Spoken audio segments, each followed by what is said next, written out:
El meridiano de la cartógrafa. ¿Podría una mujer construir toda su carrera sobre una mentira y aún así merecer ser amada? Corría el año 1887, y la Royal Geographical Society de Londres nunca, en sus 112 años de existencia, había admitido a una mujer. Ese hecho no era simplemente una política. Era arquitectura, entretejida en la piedra del edificio, en los rituales de la sala de conferencias, en la propia gramática de las cartas que intercambiaban sus miembros. Y, sin embargo, en el otoño de aquel año, su joven miembro más celebrado había pasado los últimos 4 meses carteándose con una cartógrafa en Viena, cuyos mapas del interior otomano eran tan precisos, tan luminosamente detallados, que 3 equipos de expedición distintos habían solicitado su trabajo por su nombre. Su nombre, por supuesto, era el problema. Había firmado cada carta, cada artículo, cada estudio anotado como EBAS. Solo iniciales. La sociedad asumió, como siempre hacía, que las iniciales significaban un nombre. La cartógrafa tenía 31 años. Era hija de un topógrafo que le había enseñado a leer la topografía antes de que pudiera leer frases, y llevaba 9 años escondida dentro de esas 2 letras. No por vergüenza. Por estrategia. Había aprendido pronto que el mundo no se tomaría en serio su trabajo si supiera que sus manos lo habían dibujado. Así que se había hecho invisible dentro de su oficio. Y su oficio se había vuelto lo bastante brillante como para viajar sin ella. El miembro de la sociedad tenía 34 años, geógrafo de formación y viajero por compulsión. El segundo hijo de una familia de Shropshire que esperaba que administrara sus tierras y que se horrorizó en silencio cuando decidió, en cambio, pasar la veintena cartografiando sistemas fluviales en Anatolia. Era conocido en los pasillos de la sociedad por su rigor, por su exigencia de precisión y por su incapacidad casi innata de aceptar trabajos en los que no confiaba. Había elogiado a EBAS en una conferencia ante sus colegas. Había llamado a los mapas de Viena una forma de genio. Llegó a Viena en octubre para encargar nuevo trabajo para una próxima expedición al Nilo. Esperaba conocer a un erudito. En su lugar, la conoció a ella, en su estudio sobre una relojería, rodeada de instrumentos de dibujo y pilas de notas topográficas, con tinta en los dedos y una expresión en el rostro que le dijo, en el espacio de 2 segundos, que esperaba que aquel encuentro saliera mal. No había planeado engañarle en persona. Había planeado decírselo de inmediato. Lo había ensayado. Pero él entró ya confiando en EBAS, ya agradecido, y las palabras que había ensayado se desvanecieron, y se limitó a decir que era su ayudante, que gestionaba la correspondencia mientras EBAS viajaba. Le transmitiría el encargo. Fue la peor decisión de su vida, y la tomó en 3 segundos, y pasaría el año siguiente pagando por ella. Él regresó a la tarde siguiente con preguntas. Volvió al día siguiente con más. En una semana llegaba por las mañanas con café y una discusión sobre la pendiente de los ríos, y ella le respondía con toda la fuerza de todo lo que sabía, que no era poco, y él la miraba de una forma en que nunca la habían mirado antes. No con desdén. Con reconocimiento. Era embriagador y aterrador y ya era demasiado tarde. Para noviembre trabajaban juntos a diario. Para diciembre había dibujado 3 mapas preliminares para la expedición mientras él observaba, haciendo preguntas que ella respondía con las manos aún en movimiento. Para enero le había dicho, en voz baja, durante una cena en un café cerca de la Stephansdom, que creía que era la persona más extraordinaria que había conocido en una década de viajes. No estaba hablando con EBAS. Estaba hablando con ella. Con la mujer que afirmaba ser la ayudante. Y EBAS, sentada frente a él con el tenedor aún en la mano, sintió el frío particular de una mentira que ha crecido lo suficiente como para tener su propia gravedad. Temía algo muy concreto, y lo había temido durante 9 años, que su trabajo, si se le atribuía correctamente, sería reclasificado. No descartado de inmediato, quizá, sino trasladado discretamente de la categoría de contribución seria a la de logro encantador, del modo en que la gente hablaba de una mujer que tocaba el piano con belleza, como si la belleza fuera el techo de lo que podía alcanzar. Había construido a EBAS para escapar de esa reclasificación, y ahora EBAS Buzz se había convertido en el muro entre ella y la única persona que había mirado su trabajo y había sentido, sospechaba, algo cercano a lo que ella sentía al hacerlo. Él tenía su propio miedo, que ella aún no conocía. Había pasado su carrera negándose a permitir que el sentimiento personal comprometiera el juicio profesional, porque había visto a su padre arruinar 3 relaciones comerciales por sentimentalismo, y había decidido a los 22 años que siempre elegiría la corrección antes que la comodidad. Había construido una reputación sobre ello. Estaba orgulloso de ello.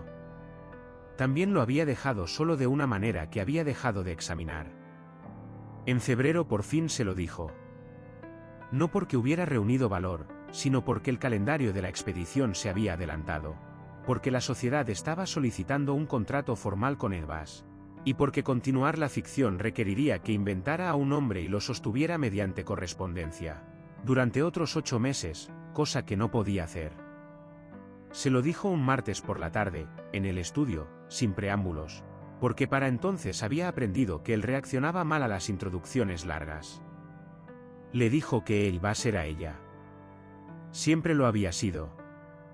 Que cada mapa que él había elogiado, cada técnica que había descrito como innovadora, cada estudio que había guiado con seguridad a 3 equipos de expedición a través de territorios desconocidos, había sido dibujado por la mujer a la que él había estado tratando como asistente. Él guardó silencio durante mucho tiempo. Cuando habló, dijo que necesitaba pensar, y se marchó.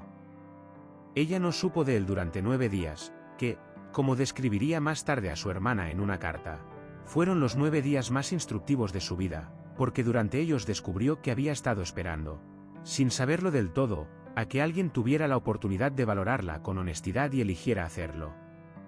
Había construido a Buzz para protegerse del rechazo, y al hacerlo había hecho imposible el rechazo real. Había estado a salvo y había estado sola, y había confundido ambos estados durante casi una década. Él, durante esos 9 días, estaba llevando a cabo su propio ajuste de cuentas privado. Estaba enfadado, y luego se avergonzaba de su enfado, y luego volvía a enfadarse. Se sentía engañado. También, cuando se sentó y se obligó a ser preciso al respecto, reconoció que no había sido engañado en nada que importara. El trabajo era real. Las conversaciones eran reales. Su respuesta a la mente de ella había sido real. Lo que había sido engañado era una suposición que había sostenido sin examinarla, que Buzz era un hombre, cosa que nunca le habían dicho, solo había inferido, y esa inferencia había sido su propia construcción, edificada sobre la arquitectura de una sociedad que nunca había cuestionado quién tenía derecho a tener un nombre. Volvió el 10º día. Le hizo 3 preguntas sobre el estudio del Nilo, preguntas técnicas, del tipo que le habría hecho a Buzz. Ella respondió como lo habría hecho Buzz, porque ella era Buzz, y él asintió, y luego dijo, muy en voz baja, que había hablado con 2 colegas sobre el contrato de la expedición, y que, si ella estaba dispuesta, tenía la intención de presentarlo con su nombre completo e informar a la sociedad, formalmente, de quién había producido los mapas de Viena. Le preguntó qué creía que ocurriría. Él dijo que pensaba que habría resistencia, y que la resistencia sería superada, porque el trabajo era innegable y había pasado 2 años construyendo suficiente credibilidad dentro de la sociedad como para forzar la cuestión. Dijo que sería una lucha. Dijo que creía que era una lucha que merecía la pena librar. Ella le preguntó por qué. Él dijo que porque el trabajo merecía existir con su nombre en él, y porque creía que podía estar enamorado de ella, y esas 2 cosas no eran separadas. Ella le dijo que estaba agradecida, y que creía que también podía estar enamorada de él, y que aún no estaba segura de que la sociedad fuera a sobrevivir a la información. Él dijo que, en su opinión, ese era problema de la sociedad. La primavera fue difícil. Su carta formal al comité de miembros de la sociedad generó 3 semanas de correspondencia polémica. 2 miembros veteranos retiraron su apoyo a la expedición. Uno escribió una carta a un periódico que fue, en retrospectiva, el tipo de oposición que aclara un debate en lugar de ganarlo, porque sus partidarios, que eran más numerosos de lo que nadie había esperado, la utilizaron como catalizador. La sociedad no se derrumbó. Se dobló, y luego se sostuvo en una nueva forma. En junio, el contrato de la expedición fue firmado con su nombre completo. En julio, fue invitada a presentar su metodología en la serie de conferencias de otoño, lo cual no era lo mismo que la membresía, pero sí una apertura que no había existido antes. En agosto, ella y el geógrafo viajaron juntos a los Alpes suizos, nominalmente para llevar a cabo un estudio del movimiento glaciar, y pasaron partes considerables de ese viaje hablando de todo excepto de glaciares. Se casaron en Viena en la primavera de 1889, en el barrio del Relojero, lo bastante cerca de su estudio como para que pudiera ver la ventana desde los escalones de la iglesia. Él le propuso matrimonio en el estudio, rodeado de sus herramientas de dibujo, lo que le pareció el lugar adecuado, el que le pertenecía de la forma más honesta. Ella aceptó de inmediato, lo que le sorprendió ligeramente, porque había esperado que lo pensara más tiempo. Ella le dijo que lo había estado pensando desde febrero. La expedición al Nilo produjo 7 mapas, todos atribuidos conjuntamente, todos utilizados posteriormente por 4 organizaciones geográficas distintas en 3 países.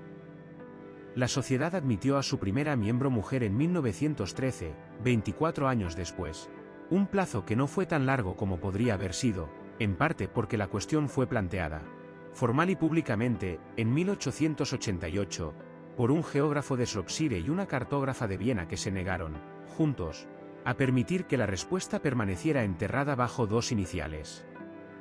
Ella mantuvo el nombre de Elbas en su correspondencia personal durante el resto de su vida. No para ocultarse.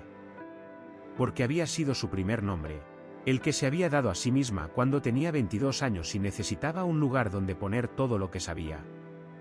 Había crecido dentro de él, y luego lo había superado. Y luego se había casado y tenía un marido que la llamaba por su nombre completo cada mañana como si fuera una especie de ceremonia, que, había llegado a comprender, lo era. Los mapas aún existen.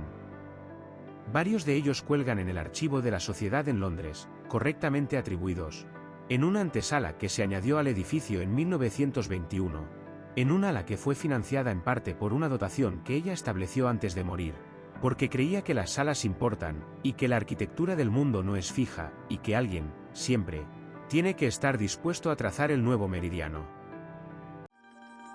¿Le ha gustado la historia de hoy? Quédese un momento más. Cuéntenos en los comentarios, ¿desde qué ciudad nos ve? ¿Este mensaje le ha llegado? Y si tiene ideas para futuras historias, compártalas. Su sugerencia podría convertirse en nuestro próximo vídeo. Deje un like si este mensaje le ha aportado algo. Suscríbase para no perderse los próximos vídeos. Si cree que a alguien le puede gustar este mensaje, compártalo. Y si desea apoyar el canal, puede ver los enlaces en la descripción. Algunos son enlaces de afiliados, así nos ayuda sin coste adicional. Muchas gracias por acompañarnos. Nos vemos en el próximo vídeo.